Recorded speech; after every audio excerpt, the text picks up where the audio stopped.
स्वागत है आपका स्किल्स एकेडमी के इस प्लेटफॉर्म पर। तो आज हम आपके साथ करंट अफेयर डिस्कस करेंगे। ये 24 सितंबर से लेके 30 सितंबर तक होंगे करंट अफेयर जो हम इस वीडियो में डिस्कस करेंगे। तो पहला हमारा क्वेश्चन है, आर्टिफिशियल इंटेलिजेंस स्कूल इंडिया का फर्स्ट आर्टिफिशियल इंटेलिजेंस स्कूल कौन से स्टेट ने खोला है? तो इसमें इस स्कूल में आर्टिफिशियल इंटेलिजेंस के बारे में बताया है, इसके रिगार्डिंग जो एक्सपेरिमेंट रिसर्च वगैरह के बारे में बताया जाएगा। तो ये केरला ने इंडिया का फर्स्ट आर्टिफिशियल इंटेलिजेंस स्कूल खोला है केरला में। ऑप्शन बी हमारा सही हो जाएगा। कौन सी यूरोपियन कंट्री ने जो अबाया रोब्स होते हैं उनको बैन कर दिया है? अब कोई जो बच्चे होते हैं, जो स्पेशली ये अबाया रोब्स होते हैं, ये मुस्लिम स्टूडेंट्स द्वारा पहने जाते हैं, तो ये अबाया रोब्स को बैन कर दिया है फ्रांस ने। तो ऑप्शन बी हमारा सही हो जाएगा, फ्रांस। किस देश के साइंटिस्ट ने जो फ्यूजन वेनेटर होता है, ये एक बर्ड लाइक डायनासोर होता है, ठीक है, इसके फॉसिल, इसके अवशेष डिस्कवर किए हैं, कौन से देश के साइंटिस्ट ने किए? तो ये चाइना के साइंटिस्ट ने किए। ऑप्शन हमारा बी यहां पे सही हो जाएगा। जो ये विमेन रिजर्वेशन बिल 128 पास किया गया था, जो अभी बिल, अब ये अमेंडमेंट बन चुका है। तो ये कौन से नंबर का अमेंडमेंट है? Women reservation bill. देखो ये बिल तो 128 था, विमेन रिजर्वेशन बिल, बट ये अमेंडमेंट 108 होगा, ठीक है। तो ऑप्शन डी हमारा सही हो जाएगा, 108 नंबर अमेंडमेंट होगा ये। ऑप्शन डी हमारा यहां पे सही हो जाएगा। वरना जो बायलैटरल नेवी एक्सरसाइज है, ये कौन कौन से देश में कंडक्ट कराई जाती है? वरना जो नेवी मिलिट्री एक्सरसाइज है बायलैटरल, ये इंडिया और फ्रांस के बीच कंडक्ट कराई जाती है। ऑप्शन हमारा यहाँ पे ए सही हो जाएगा। फ्रांस के साथ एक और भी करते हैं हम, जैसे फ्रांस के साथ हम शक्ति मिलिट्री एक्सरसाइज भी करते हैं फ्रांस के साथ। ऑप्शन ए हमारा यहाँ पे सही हो जाएगा, इंडिया एंड फ्रांस। कौन सी कंट्री फाइव आइज अलायंस का पार्ट नहीं है? तो फाइव आइज अलायंस है, इसके तहत ये जो 5 कंट्री हैं एक दूसरे के साथ अपनी इंटेलिजेंस शेयर करती हैं। जैसे इसमें फाइव आइज अलायंस में कौन कौन से देश हैं? Canada, United kingdom, USA, Australia, New Zealand. तो फ्रांस इसका पार्ट नहीं है, तो हमारा ऑप्शन डी यहां पे सही हो जाएगा। France is not part of five eyes alliance. Option D हमारा यहां पे सही हो जाएगा। कौन सी यूनियन मिनिस्ट्री ने यूपीएजी पोर्टल लॉन्च किया है? तो ये it has been launched by ministry of agriculture and farmers welfare. तो ये ऑप्शन ए हमारा सही हो जाएगा। तो हमारे मिनिस्टर है ministry of agriculture and farmer welfare के नरेंद्र सिंह तोमर। ये पोर्टल क्यों लॉन्च किया गया, यूपीएजी पोर्टल क्यों लॉन्च किया गया है? ताकि क्रॉप के एस्टिमेट और जो इसके प्राइस फ्लक्चुएट करते हैं उनकी रियल टाइम एस्टिमेशन की जा सके। तो ऑप्शन ए हमारा यहां पे सही हो जाएगा। एमएस स्वामीनाथन जो रिसेंटली पास हुए हैं, ठीक है, ये वो कौन सी रेवोल्यूशन से रिलेटेड थे? तो एमएस स्वामीनाथन थे, ये ग्रीन रेवोल्यूशन से रिलेटेड थे। एक्चुअल में क्या है कि एमएस स्वामीनाथन जो एक एग्रीकल्चरल इकोनॉमिस्ट थे, ठीक है। तो ये इनका बहुत बड़ा रोल था इंडिया में ग्रीन रेवोल्यूशन को प्रमोट करने का, इनका बहुत बड़ा रोल था। और वर्ल्ड लेवल पे ग्रीन रेवोल्यूशन को किसने प्रमोट किया था? वो नॉर्मन बारलोग ने किया था। जो ऑप्शन ए सही हो जाएगा, ठीक है। एमएस स्वामीनाथन तमिलनाडु से थे। वर्ल्ड हार्ट डे कब सेलिब्रेट किया जाता है? तो वर्ल्ड हार्ट डे 29 सितंबर को सेलिब्रेट किया जाता है। ये हार्ट से रिलेटेड जो डिजीज होती हैं इनके बारे में और हार्ट के बारे में अवेयरनेस फैलाने के लिए ये किया जाता है 29 सितंबर को। तो सी ऑप्शन हमारा सही हो जाएगा। और इसकी थीम थी वर्ल्ड हार्ट डे की, यूज हार्ट नो हार्ट। तो ऑप्शन हमारा सी यहां पे सही होगा। और कौन से फ्रीडम फाइटर की बर्थ एनिवर्सरी 28 सितंबर को मनाई गई है?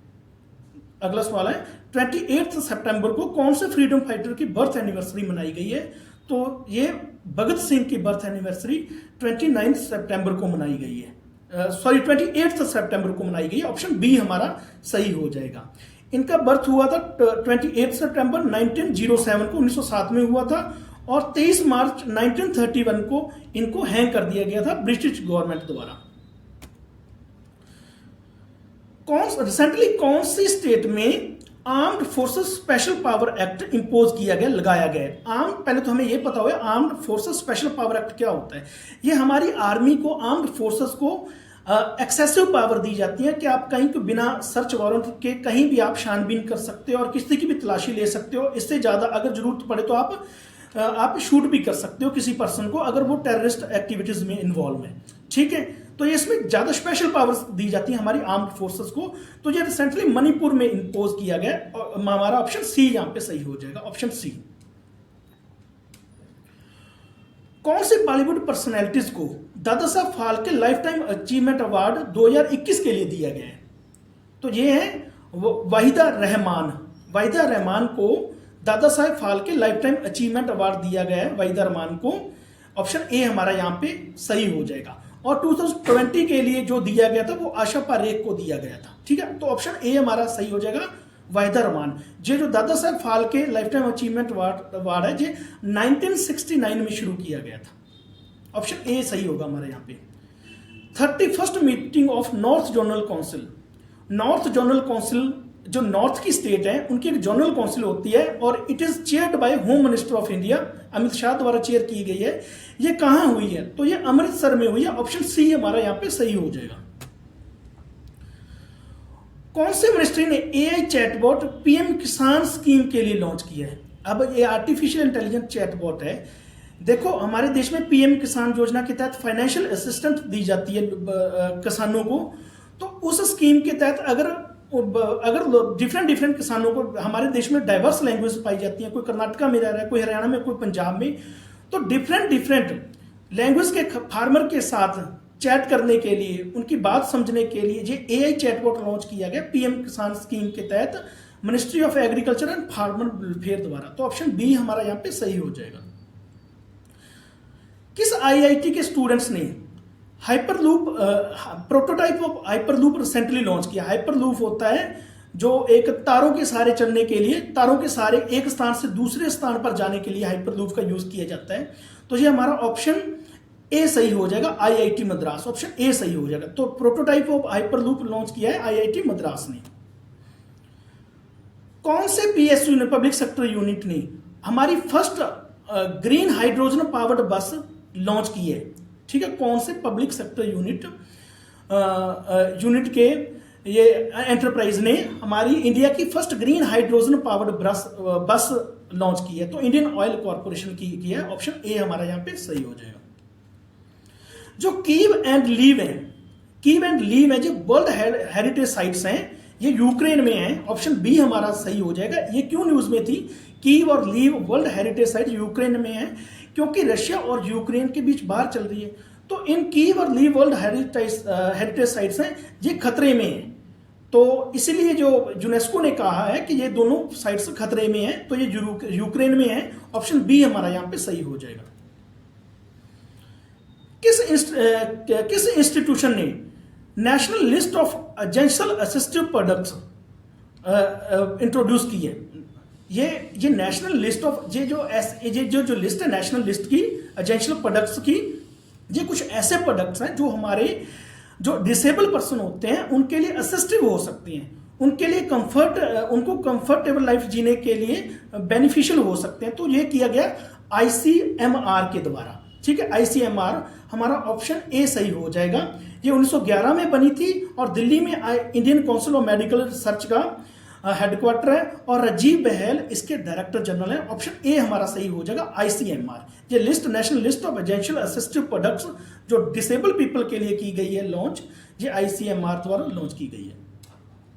होयसला के टेम्पल है, जो होयसला के टेम्पल है जिनको रिसेंटली यूनेस्को द्वारा वर्ल्ड हेरिटेज टैग दिया गया है, ये कौन से स्टेट में लोकेटेड है? ठीक है, तो United Nations education scientific and cultural organisation, तो इसने जो दिया है ये कर्नाटका के होयसला टेम्पल को यूनेस्को वर्ल्ड हेरिटेज टैग दिया गया। तो ऑप्शन बी हमारा यहां पे सही हो जाएगा। कौन सी एयरलाइन को इंडियन गवर्नमेंट द्वारा वो परमिशन दे दी गई है कि अब वो इंटरनेशनल फ्लाइट भी उड़ा सकती है? देखो पहले ये डोमेस्टिकली ऑपरेट करती थी, ये हमारे देश में ही फ्लाइट्स उड़ाती थी। अब इसको सितंबर 2020 में इसको परमिशन दे दी गई है इंडियन गवर्नमेंट द्वारा कि आप इंटरनेशनल फ्लाइट्स भी चला सकते हो। तो आकाशा एयर, ऑप्शन बी हमारा यहाँ पे सही हो जाएगा। हमारे जो सिविल एविएशन मिनिस्टर हैं ज्योतिरादित्य सिंधिया हैं, तो ऑप्शन बी हमारा यहाँ पे सही हो जाएगा, आकाशा एयर। जो भारत ड्रोन शक्ति एग्जीबिशन है, ये कहां पे इनॉग्रेट की गई है? किस स्टेट यूटी में इनॉग्रेट की गई है? भारत ड्रोन शक्ति एग्जीबिशन। इसमें यहाँ पे ना हमारी जो भारत ड्रोन जो हमारी भारतीय ड्रोन है उनकी पावर को एग्जिबिट करने के लिए, उनकी शक्ति को एग्जिबिट करने के लिए ये एग्जीबिशन लगाई गई है। ठीक है, और उनके बारे में बताने के लिए एग्जीबिशन लगाई गई है। तो ये उत्तर प्रदेश में लगाई गई है। ऑप्शन सी हमारा यहाँ पे सही हो जाएगा। कौन सी स्टेट ने आदि शंकराचार्य का एक स्टैचू अनवेल किया है जिसका नाम रखा गया है स्टैचू ऑफ वननेस?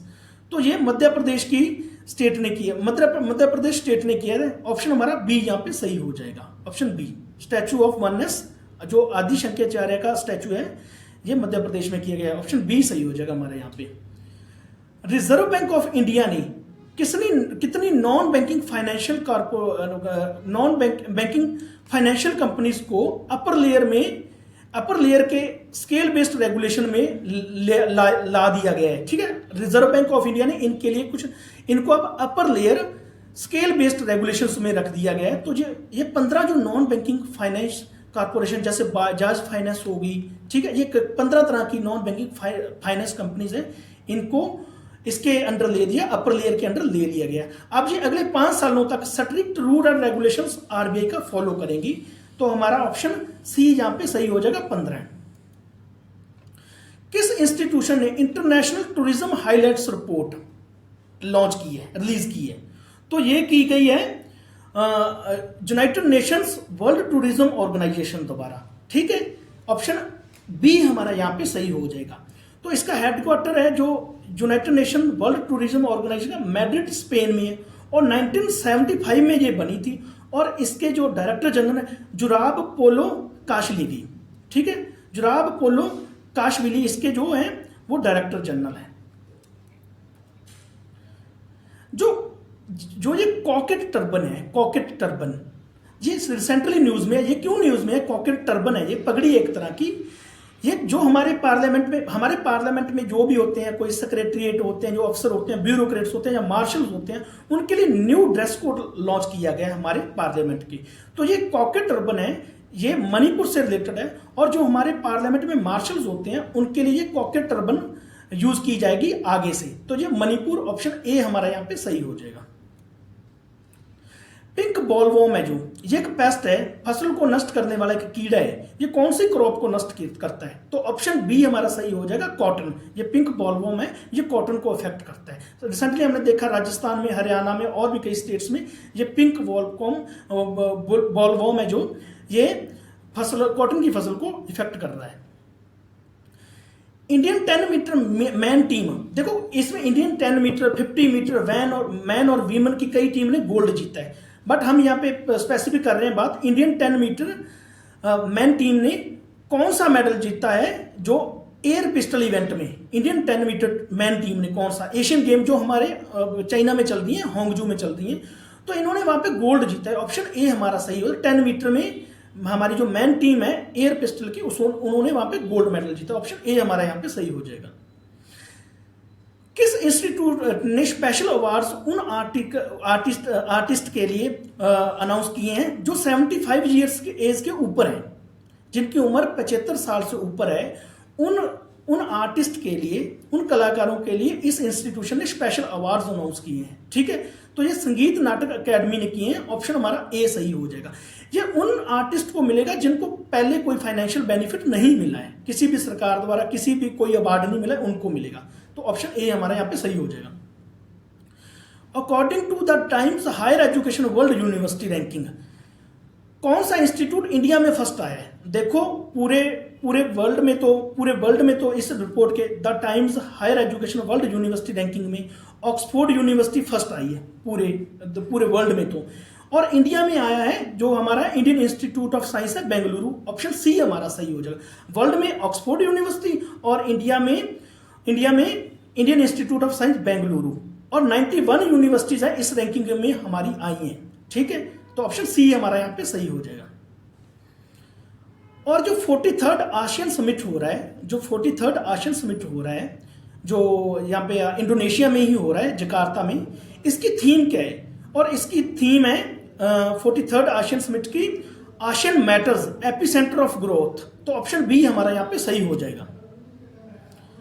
कौन सी कंट्री ने अपना डोमेस्टिकली बिल्ट सबमरीन लॉन्च किया है?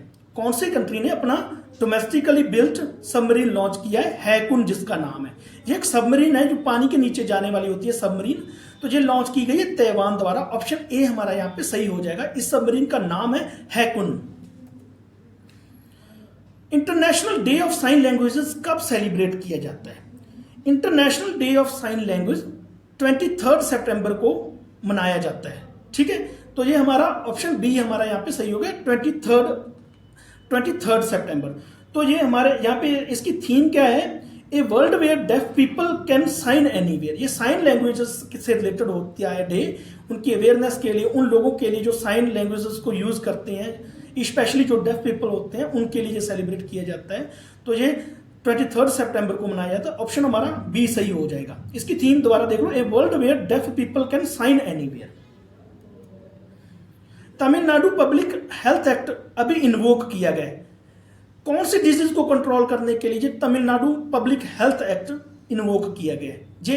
ये एक्ट लगा दिया गया है। तो ये डेंगू के स्प्रेड को रोकने के लिए, ये कम्युनिकेबल डिजीज है डेंगू, इसके स्प्रेड को रोकने के लिए तमिलनाडु ने एक एक्ट लगाया, तमिलनाडु पब्लिक हेल्थ एक्ट। ये 1939 को आया था तमिलनाडु पब्लिक एक्ट। अब इसमें क्या है, जैसे जब कोविड स्प्रेड कर रहा था, जो लोग कोविड के बारे में इंफॉर्मेशन नहीं देते थे, तो उनको वो जो हमारा पब्लिक हेल्थ एक्ट था उसके तहत उठा लिया जाता था, उन पर मुकदमा चलाया जाता था। तो उसी तरह का एक्ट है, जो लोग डेंगू के स्प्रेड के बारे में, अगर वो डेंगू से सफर कर रहे हैं और वो हेल्थ अथॉरिटी को नहीं बताते हैं कि हम डेंगू से सफर कर रहे हैं, तो उनके ऊपर मुकदमा चलाया जा सकता है, उनके ऊपर पेनल्टीज लगाई जा सकती है हमारी तमिलनाडु की अथॉरिटी द्वारा। ठीक है, तो ऑप्शन सी सही हो जाएगा हमारा यहां पे। और अब जो वर्ल्ड रेबिस डे मनाया गया है, 28 सितंबर को मनाया गया वर्ल्ड रेबिस डे। जो एनिमल के काटने से फैलने वाली एक बीमारी है रेबिस, इसकी अवेयरनेस के लिए मनाया जाता है वर्ल्ड रेबिस डे। तो इसकी थीम क्या थी? तो इसकी थीम थी, ऑप्शन बी यहां पे सही होगा, health for one, one health for all. Option B सही हो जाएगा। कौन से रेसिंग ड्राइवर ने, जो मोटर के ये कार चलाते हैं रेसिंग ड्राइवर, उसने जापानीज ग्रैंड प्रिक्स टाइटल 2023 जीता है? तो ये मैक्स वर्स्टैपन ने जीता है। ऑप्शन ए हमारा यहां पे सही हो जाएगा। Food safety and standard authority of India ने एक नया प्रोविजन ऐड किया है नया provision online food safety compliance system के लिए। तो ये जो नया प्रोविजन ऐड किया गया online food safety compliance, specially जो हमारी वीमेन होती हैं उनको ध्यान में रख के, जो ट्रांसजेंडर लोग होते हैं उनको ध्यान में रख के उनके लिए लॉन्च किया गया है। ये इसको कहा जाएगा स्पेशल कैटेगरी, जो स्पेशल कैटेगरी प्रोविजन किया कहा जाएगा इसको। ऑप्शन ए हमारा यहाँ पे सही होगा। जो food safety and standard authority of India है, ये जो हमारी फूड की सेफ्टी पर उसकी क्वालिटी को मेजर करने के लिए रखेगी, ये ध्यान रखती है कि किसी फूड में कोई केमिकल तो नहीं है, किसी फूड में कोई ज्यादा फैट तो नहीं है, ये सब देखने के लिए ये हमारी food safety and standard authority of India है। तो ये 2008 में बनी थी। ठीक है, food safety and standard authority of India. इसके चीफ हैं सुधांश पंत, इसके चीफ हैं, दिल्ली में इसका हेडक्वार्टर है।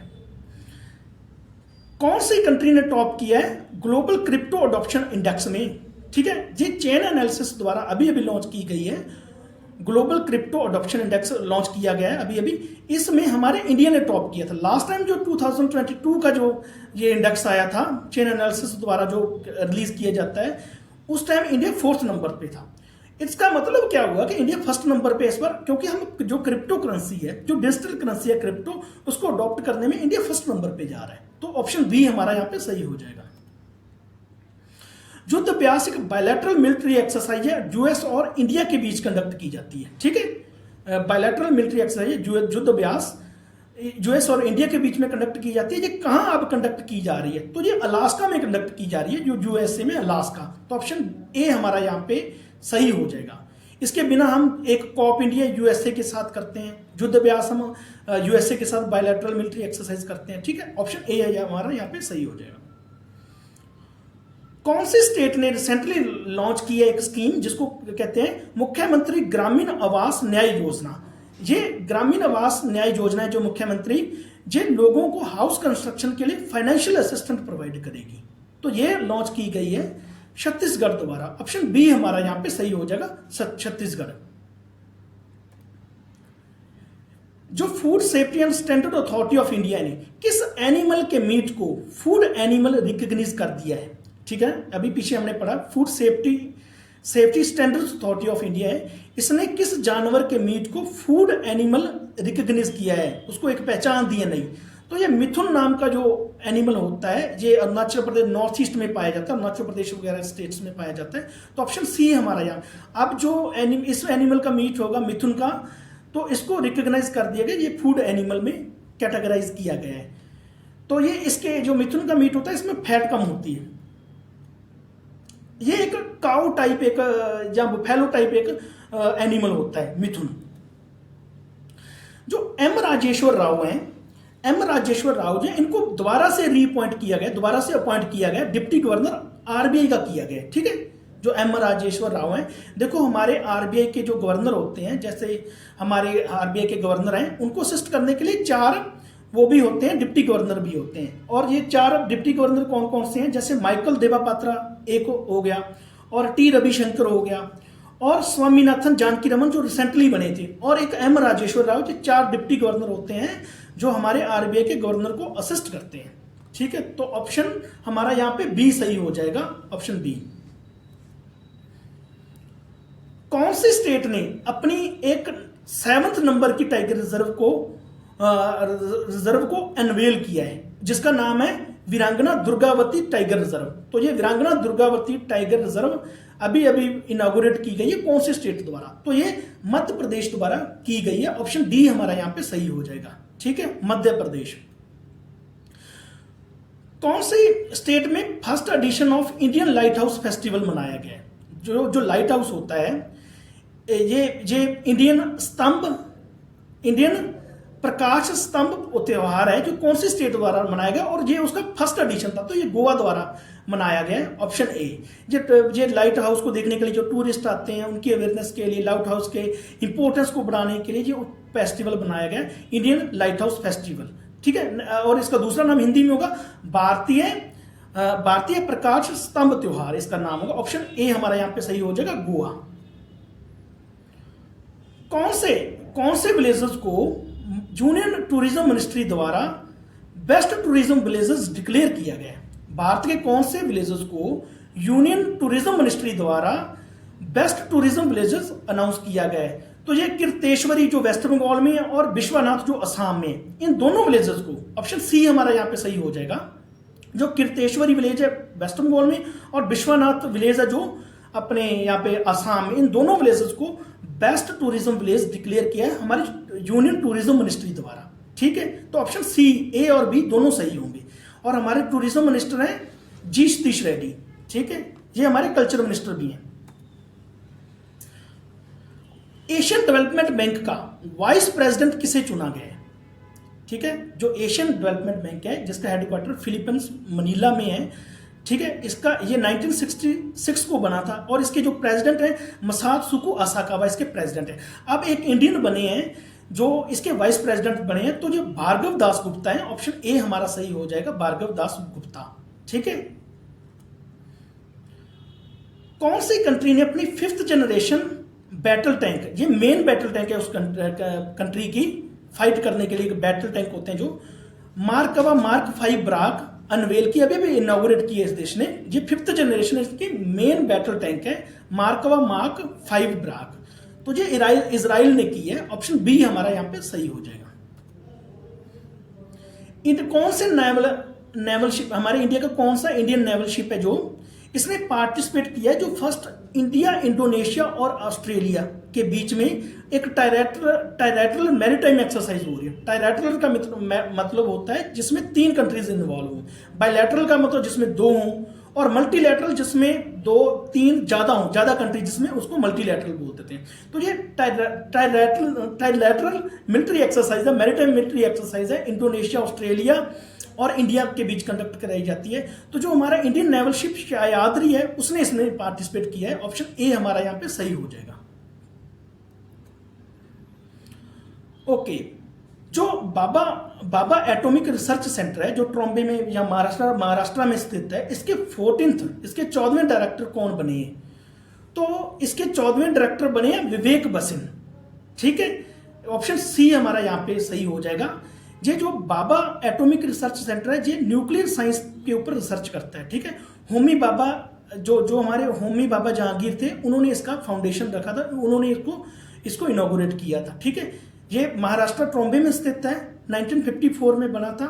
ठीक है, इसके अब 14th डायरेक्टर बने हैं विवेक बसीना।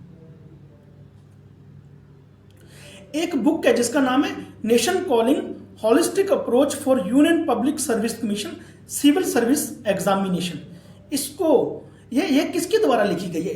ये बुक किसके द्वारा लिखी गई है? तो ये सोनल गोयल द्वारा लिखी गई है ये book, nation calling holistic approach for union public service commission civil services examination, ये लिखी गई है सोनल गोयल द्वारा। जो हमारे मिनिस्ट्री ऑफ अर्थ साइंसेज के मिनिस्टर हैं किरण रिजिजू, उन्होंने इसको लॉन्च किया, इस बुक को रिलीज किया है। कौन से एक क्लासिकल हिंदुस्तान वोकलिस्ट थे हमारे, वो रिसेंटली पास हो गए हैं, उनका नाम क्या था? ठीक है, ये विमन थी जो हिंदुस्तान क्लासिकल वोकलिस्ट थी। ठीक है, इनका अभी डेथ हो गया। ये मालिनी राजूरकर, ये हैदराबाद साइड से थी मालिनी राजूरकर, जो हिंदुस्तान क्लासिकल वोकलिस्ट थे, उनकी अभी डेथ हो गई है। ठीक है, तो ये मालिनी राजूरकर इनका नाम था, हैदराबाद से ये रिलेटेड थी, तेलंगाना साइड से। ठीक है, तो ऑप्शन डी हमारा यहाँ पे सही हो जाएगा। ठीक है, ये आज हमने करंट अफेयर किए 24 सितंबर से लेकर 30 सितंबर तक 2023 के। ठीक है, यहीं पे हम अपना आज का सेशन खत्म करते हैं। So thanks for being with us.